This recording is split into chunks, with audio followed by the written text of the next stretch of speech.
I've always considered myself very creative. Never took an art class in school. I did journalism, worked with the yearbook and, did some creative things along that realm, but never really took an art class. As far as fostering my creativity, my bedroom walls were my canvas. I could take a can of paint, I could stick things to them. But you ended up going to school. I did. Where? I went to Anderson College. We moved to Anderson and I think it was 1993. So when we moved here, to kind of backtrack a little bit, I played golf. I was a competitive golfer. As I had children, golf was kind of on the back burner. When we moved here, I started playing golf again.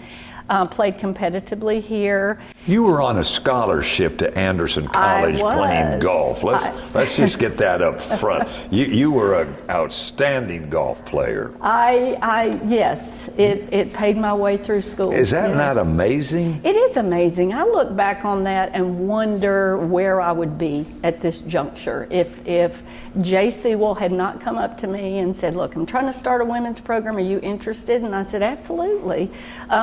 As long as you pay my way." I had 3 young children. I had 3 children getting ready. They were in high school getting ready to go to college. Yeah. And we could not, see taking funds out of what we were doing with our children for me to go to school. I had been involved at Hanna with the speech and debate program with Gladys Robertson, a dear, dear friend of mine. She at that time was a mentor, really. And, so I knew I wanted to teach. I just didn't know what I wanted to teach. Okay. So the first few months I thought, well, I'll teach English. Till I wrote my first research paper or term paper, whatever, or essay. And I said, I'm not doing this. And so I really did some reflection and I said, what am I passionate about? I've always been passionate about the arts, just making things, creating things. And Anderson College at the time had a fairly new art education program. So I met with Dr. Mitchell Rogers, Joe Carroll, and we sat and I said, this is what I want to do. So she was my mentor through Anderson College and loved every minute of it. So I did my AP certification, Advanced Placement Certification, where I could benefit the students more. And then I did an International Baccalaureate certification. And we had the IB program for a couple of years, and I did the AP program for several years. And, I was 44 when I started teaching, and I've always felt like, and still to this day, being a college graduate, I feel like I'm always catching up. So I'm always just pushing and pushing and pushing because I feel like I've had less time than other people with a college degree. So when do you go to work at Hanna? Right away when you graduate, you'd already been there? I did. So that was your first job? My first job, I didn't teach art, I taught strategies for success, and then Carrie Chambers at the time retired and I took Carrie Chambers' place, and since then, at that time there were 2 art teachers and we've got 5 art teachers now, so our program is just booming. I try to ask people that have a relationship with Hanna High School and have been there for a while to give me their favorite radio story. What is yours as a teacher at Hanna? Radio was a gem. He really taught us so much about our spirit. He would kind of flip between classrooms, and for several years he would come to me for lotion. And I remember, yes, hand lotion. He came in one day and, he was always talking and he would hug you, and I said, "Radio, your skin is so ashy." And he said, "Well, you got any lotion?" And I said, "Well, of course I do." So that kind of developed into this relationship where every day he would come in and get lotion. And as soon as he would lotion up his arms, he would be out going across the hall to get markers from Mr. Stanzione or, some kind of art supplies from someone else. Yes, just such a valuable asset to our community. He was just such a wonderful person. Was the retirement in the works before the opportunity at the Arts Center came? Were you and your family talking about the fact that this may be your last year? Yes, it was planned before I started the school year, yes. Okay. And looking back on that, one of the things that you're famous for a lot of things and you're a wonderful artist, but the wearable art thing is kind of your thing. It's my jam. First of all, explain to our viewers and listeners Okay. what it is, and then tell me how you came up with this wonderful idea. Well, we are in our 7th year, so let's backtrack. We needed funds in our art department, just like any other school at that point in time. And, so we needed to raise funds, and I've always thought we needed to engage more in the community. So I came up with this idea doing wearable fashion, wearable art. It's not just fashion, but we do some cardboard things and large masks and things like that. So we did it the first year, and it was a huge success. And the interesting thing, when we called it the Wearable Art Exhibition, those who have been to the Art Center really didn't know what they were walking into. They said, we had no idea. Now, we still get that response from people that have never been before. But, after 6 years, we've been on social media. We've had a lot of attention through that. And so people, most people know what to expect. One year we did a foodie segment. That's where different fast food places donated supplies, the cups, the napkins, the fry boxes, straws, and so each fast food place would sponsor a student, and they would make a wearable art out of their stuff. Pretty amazing. Yes, it is. We're very proud of it. You were asked to come on to the Art Center board in 2018, 2019? About 6 years ago, yes. How did that come about? You'd obviously been in and out of the Art Center for years. To be honest, I actually pursued it. And just knowing that I wanted more involvement with the community, wanted more involvement with like-minded people that appreciated the arts, that valued the arts in the community. And so I pursued it, and that's pretty much how it started. Morgan DeBrew was the interim director at the time, and I spoke with her and then served since April's been the director. And that board's responsibility basically is what? You are pretty much the director's boss. Bosses, I should say. I am accountable to the board of directors. Do you paint? Oh, I do paint. Do you do sculpture? I do assemblage pieces. That's kind of what I'm known for. I'm moving away from that. I'm not totally moving away from that, but I've been painting in the last few years, doing abstracts. This is one of my paintings here, actually. The assemblage work is construction. It's using power tools and things like that. And, as you get a little bit older, it's a little more taxing, that type of artwork. So I've started painting, knew I wanted to paint. So as of late, I'm painting more than I'm doing the assemblage pieces. Can anybody paint? Absolutely.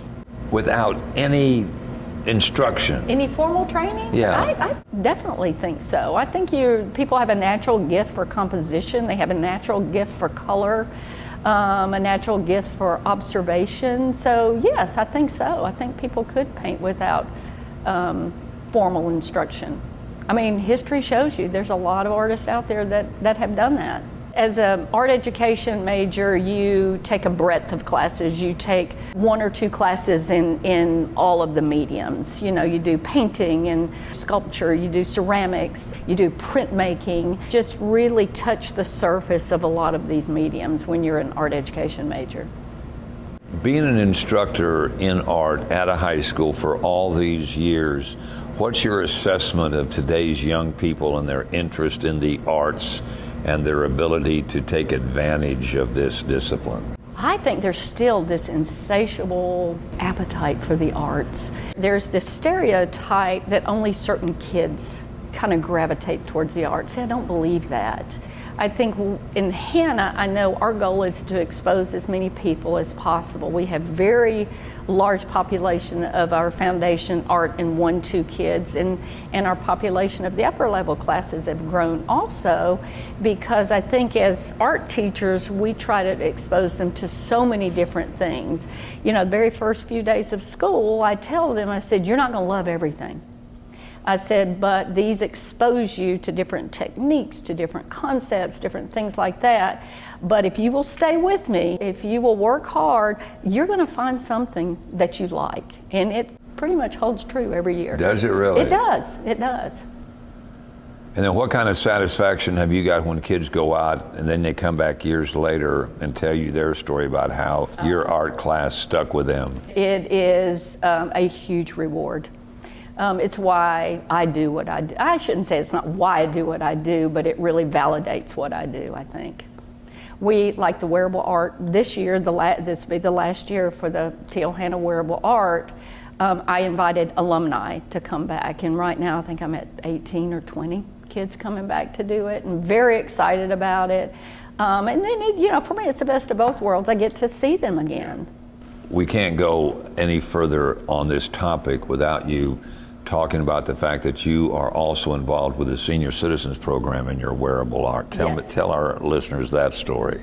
Kelly Jo is the most enthusiastic, vibrant person I think I've ever met. I honestly can't remember how it transpired, our connection with this, but she invited us to the Golden Years Jamboree. And for me, it's one of the highlights of the year. And for the kids, having that interaction with these senior citizens is such a valuable thing. They learn so much about themselves, they learn so much about senior citizens, and then Kelly Jo, like I said, she comes on board and she's all in, and to be able to see and interact with someone like Kelly Jo, that's valuable too. I mean, they know she's committed to what she's doing, and when you commit to something, look what you can accomplish. So exposure to those kind of things I think have been very valuable for our students. What are some of the big things that you're going to continue that have been successful at the Arts Center as far as what they become known for? First and foremost, we will continue advocating for the arts. We will continue bringing in programs and cultural programs for our community. We will obviously continue the arts auction, we continue the juried show, the Anderson Artists Guild show, a lot of the mainstay exhibitions, and Art Slam. 2 years old, we will continue that because that is one thing that we saw. It opened up accessibility to a lot of people. There are a lot of people that attended Art Slam that have never been in the Art Center before. So our goal would be to make it more accessible to our community, just as our public art does. Our public art creates that public engagement, therefore creates more accessibility, and we want to continue to bring that inside the Art Center as well. And we're going to continue to have public art in downtown Anderson. Is that a continuation that Absolutely, yes. What does that say about a community when a stranger comes in here and takes a walk downtown and sees what we have? What does that, in your opinion, say about us? Well, it says that we value our community. We value the environment. When you value the arts itself, there's an economic value to it, there's a cultural value to it, that we appreciate other people's perspectives. When you can come into a community and see all of that, it brings on that economic development. People want to live in communities like this. We had our 5th annual tissue art contest, which is sponsored by First Quality in Anderson. And so the Anderson County schools can participate. So they take the paper products that First Quality donates and creates artwork. I mean, we've got elementary through high school students that participate in this. And some of the stuff they come up with is just outright amazing. It is. It is amazing. It is amazing. And then the cool thing is that then once it leaves here, where does it go? Well, a lot of it will go back to First Quality. And they'll display it. They'll display it, and so that's another avenue for other people to enjoy artwork. How can the community help you make this even better? We are always looking for corporate sponsors. We're always looking for individual sponsors, volunteers. This doesn't happen without the whole community coming together. So we're always looking for people to help, people to get involved, and there's a number of ways to get involved. And people may not understand, but if they want to have a private function here, Absolutely. It's available, right? Yes, our event rentals is our bread and butter. We have weddings, we have parties, we have all types of things, meetings and all types of things here at the Art Center. But look at it, it's beautiful. Why would you not want to come here and have an event? I get the idea that you're a little excited about this. I'm very excited, yes. Yeah. Well, everybody that I've talked to has said we could not have picked a better person to take the leadership role from here forward. And just congratulations. And I think that you're going to have the community support well beyond anything that you ever imagined, because I think they're going to like you. I hope so. I'm very excited. I'm very excited to take on the role. I'm very excited to work with our highly skilled staff. I'm passionate about the arts. They're passionate about the arts. So I think there's some great things coming. Are we going to expect a lot of changes here? Oh, no, I don't think so. I think when things are working, you continue doing the same things that you've done before. April and her staff had a good trajectory with all the programming and things that we've done for the community. When you've got a good thing going, you just keep moving forward. You know, with that said, I think there are opportunities to do some new things, and we've got some new ideas. We'll be collaborating about some new ideas to bring forth some new things for our community.